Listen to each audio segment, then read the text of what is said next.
ان حضرت صلی اللہ علیہ وسلم پر پہلی وحی کا ابتدا دور اچھے سچے پاکیزہ خوابوں سے شروع ہوا۔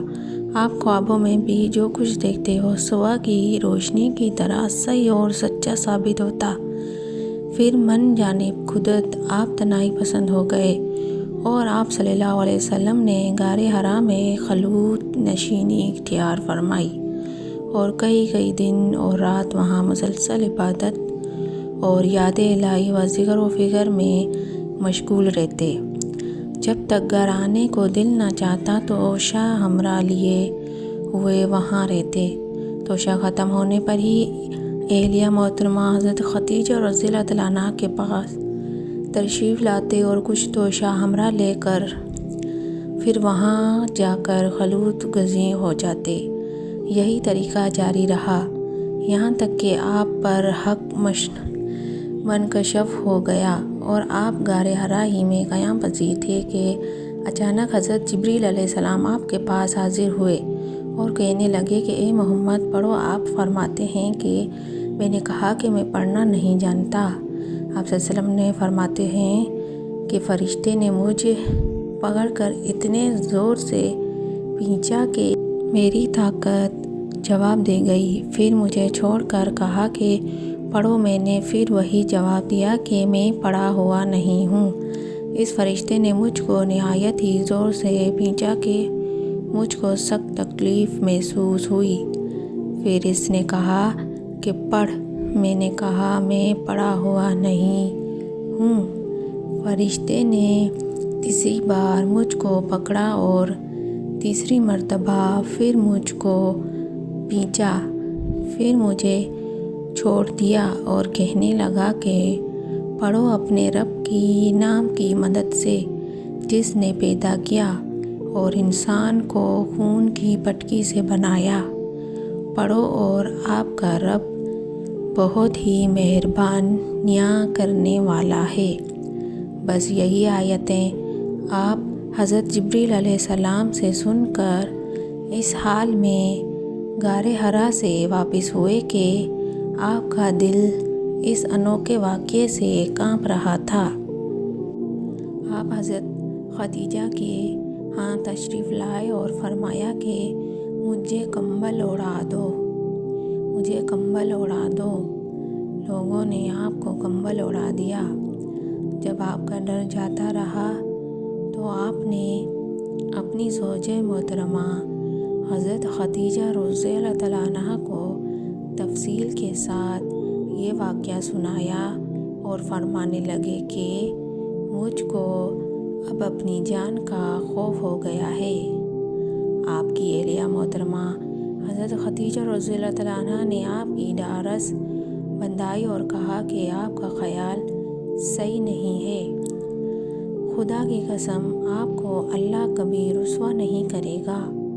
آپ تو اخلاق فاضلہ کے مالک ہیں۔ آپ تو کعبہ پرور ہیں، بے کسوں کا بوجھ اپنے سر پر رکھ لیتے ہیں، مفلسوں کے لیے آپ کماتے ہیں، مہمان نوازی میں آپ بے مثال ہیں اور مشکل وقت میں آپ امرم حق کا ساتھ دیتے ہیں۔ ایسے اوصاف حسنہ والا انسان یوں بے وقت ذلت و خواری کی موت نہیں پا سکتا۔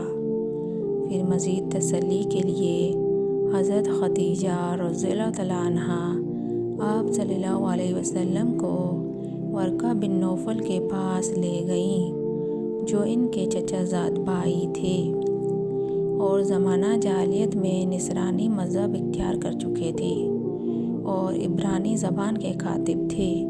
چنانچہ انجیل کو بھی حسب منشائے خداوندی عبرانی زبان میں لکھا کرتے تھے۔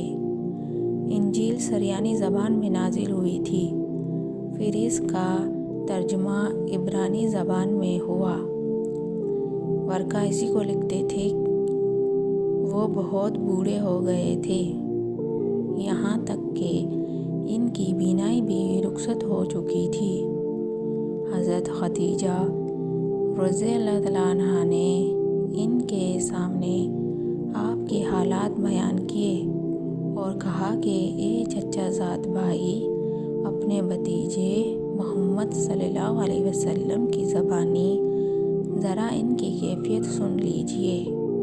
وہ بولے کہ بھتیجے، آپ نے جو کچھ دیکھا ہے اس کی تفصیل سناؤ۔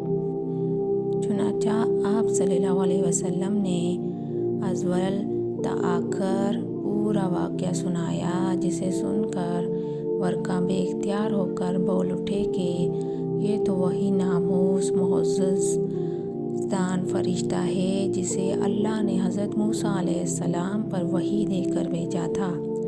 کاش میں آپ کے اس عہد نبوت کے شروع ہونے پر جوان عمر ہوتا۔ کاش میں اس وقت تک زندہ رہتا جب کہ آپ کی قوم آپ کو اس شہر سے نکال دے گی۔ رسول کریم صلی اللہ علیہ وسلم نے یہ سن کر تعجب سے پوچھا کہ کیا وہ لوگ مجھ کو نکال دیں گے، حالانکہ میں تو ان میں صادق و امین و مقبول ہوں؟ ورقہ بولا، ہاں یہ سب کچھ سچ ہے، مگر جو شخص بھی آپ کی طرح امر حق لے کر آیا، لوگ اس کے دشمن ہی ہو گئے ہیں۔ اگر مجھے آپ کی نبوت کا وہ زمانہ مل جائے تو میں آپ کی پوری مدد کروں گا۔ مگر ورقہ کچھ دنوں کے بعد انتقال کر گئے۔ پھر کچھ عرصے تک وحی کی آمد موقوف رہی۔